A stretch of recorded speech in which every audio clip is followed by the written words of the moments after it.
इमरान खान साहब से ये तवक्को की जा रही थी कि वो बिजनेस एज यूजुअल से मुल्क को नहीं चलाएंगे और उनके और उनसे पहले आने वाले हुक्मरानों के तर्ज हुक्मरानी में एक वाज़ेह फ़र्क होगा और ये फ़र्क इमरान खान साहब खुद कौम के सामने रखेंगे। उनसे पहले आने वाले हुक्मरान जो कर रहे थे, आज इमरान खान साहब के तर्ज हुक्मरानी में उसकी झलक वाज़ेह तौर पर दिखाई दे रही है।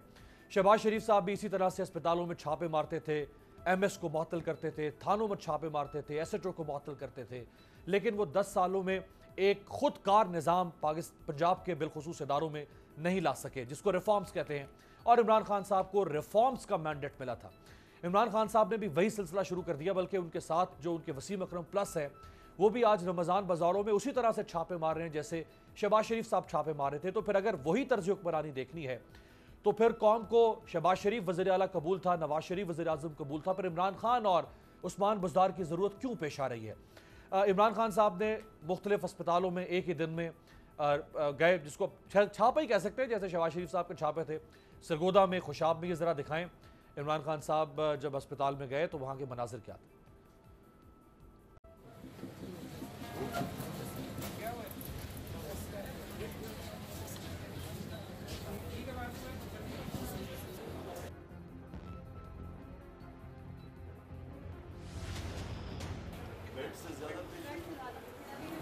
कितने टोटल बेड्स हैं आपके?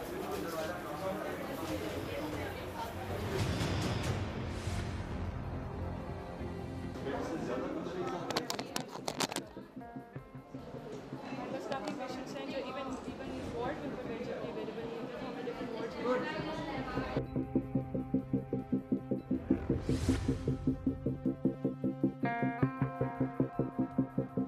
ये देखिए एक बेड में दो बच्चे हैं। डॉक्टर साहब थोड़ा सा बताएं अपनी वार्ड के बारे में। हमारी ये ER है और इसमें हर बेड पे 3-3, 4-4 बच्चे होते हैं।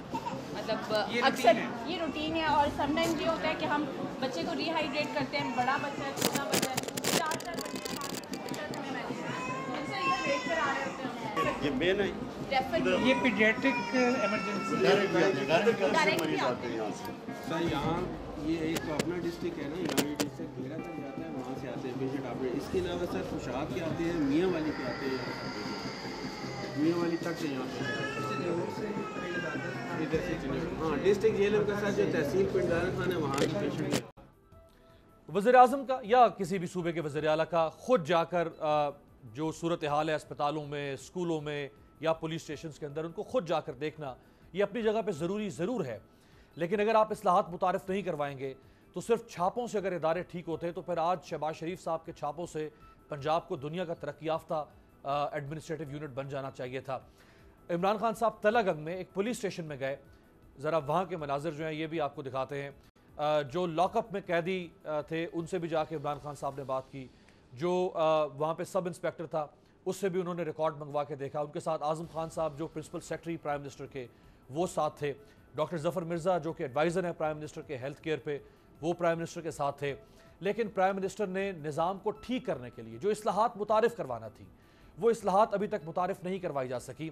यही वो छापे थे जो शहबाज शरीफ साहब के दौर में थे। अब ज़रा मैं चाहूँगा कि आपको दिखाएं कि 10 सालों में शहबाज शरीफ साहब मुख्तलिफ जो क्राइम इंसिडेंट्स होते रहे पंजाब के अंदर, उसके बाद शहबाज शरीफ साहब का जो रिस्पॉन्स था वो किस किस्म का था, और फिर आप खुद फ़र्क देखें कि आज इमरान खान में और शहबाज शरीफ में फ़र्क क्या है। डेढ़ महीने का पुराना वाक़या इन्होंने अपना करना अपना रूई ली थी या अपना हफीम कहा कि सोते हैं कि कर रहे हैं जिम्मेदारी ये भी है। मैंने 48 घंटे दिए हैं IG को और RPO को और DPO को। अगर 48 घंटे में अरेस्ट नहीं होंगे तो मैं इनके खिलाफ एक्शन लूंगा। You are the head of this district कि आपने जब आपको बताया कि हमसे नाइंसाफी हो रही है, आपने ये चेक की चीज़ है? इन्वेस्टिगेशन क्या हुक्म है, क्या लेकिन ना जाए सर, उसको आपने देखा? आपने उसको इसका सर इनिशियली जो मेरे सवाल के जवाब है क्यों किधर है RPO? आपने क्या किया? ये मेरे इल्म में उस वक्त आया था कि जब ये आग लग गई। DPO को मैंने यहाँ पर सस्पेंड किया और जो RPO है उसको मैंने ओस्ट किया है। क्योंकि ये नाकाबिले बर्दाश्त है। वालिद और वालदा से मैंने मुलाकात की है और उनको यकीन दिलाया कि इंशाअल्लाह इंसाफ और जल्द इंसाफ मिलेगा। दोनों SHOs की गिरफ्तारी का मैंने उनको IG साहब को गुजारिश की कि उनको अरेस्ट करें। साथ जो ASI मैंने DPO की भी सर्जरी की और DSP को मैंने सस्पेंड किया। अभी मैंने 3 ऑफिसर्स की कमेटी कॉन्स्टिट्यूट कर दी है जो आज इंशाअल्लाह हर सूरत मुल्तान पहुंचेंगे। मैंने 72 घंटे इस कमेटी को दिए हैं कि 72 घंटे में रिपोर्ट बना के सामने लाई जाएगी। अफसोस कि आज हमें एक और शहबाज शरीफ, इमरान खान साहब की सूरत में और उस्मान बुज़दार साहब की सूरत में इस तरह देखने को मिल रहा है कि रिफॉर्म्स मुतारिफ नहीं करवाए। इंस्टीट्यूशनल रिफॉर्म्स पाकिस्तान की ज़रूरत थी, ये छापे पाकिस्तान की ज़रूरत नहीं थी। इमरान खान साहब जो अस्पताल और उसके बाद पुलिस स्टेशन पर छापा मारा, मैं कुछ सवाल रखना चाहूँगा प्राइम मिनिस्टर से और उसके बाद फिर अपने मेहमानों को आपसे तारुफ करवाऊँगा। कुछ अहम सवालात और इनका जवाब भी आपके सामने रखते हैं। क्या जवाब इसके अलावा कोई और हो सकता है इन सवालों का? क्या पुलिस के ज़ालिमाना और 150 साल पुराने निज़ाम में दौर हाजिर की जदीद इस्लाहात मुतारिफ करवाई गई? जवाब है नहीं।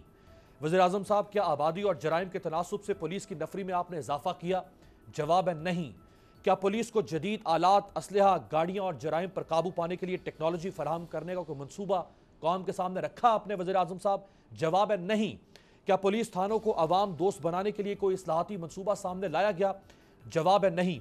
क्या तफ्तीश यानी इन्वेस्टिगेशन और प्रोसिक्यूशन को आलमी मेयार से हम आहंग करने के लिए कोई मनसूबा कौम के सामने रखा इन 9 महीनों में? वज़ीर आज़म साहब, जवाब है नहीं। क्या पुलिस की कारकर्दगी को बेहतर बनाने और रिश्वत के खात्मे के लिए पुलिस की तनख्वाहों और मरात में खातिर ख्वाह इजाफा किया गया? जवाब है नहीं। क्या पुलिस को मुकम्मल तौर पर गैर सियासी करने के लिए कोई हिकमत अमली वज़ा की गई? तो जवाब है वज़ीर आज़म साहब और वज़ीर आला साहब, नहीं। जब आपने ये सब नहीं किया तो ये छापे सिर्फ और सिर्फ पॉलिटिकल स्टंट्स हो सकते हैं, इससे ज्यादा कुछ नहीं।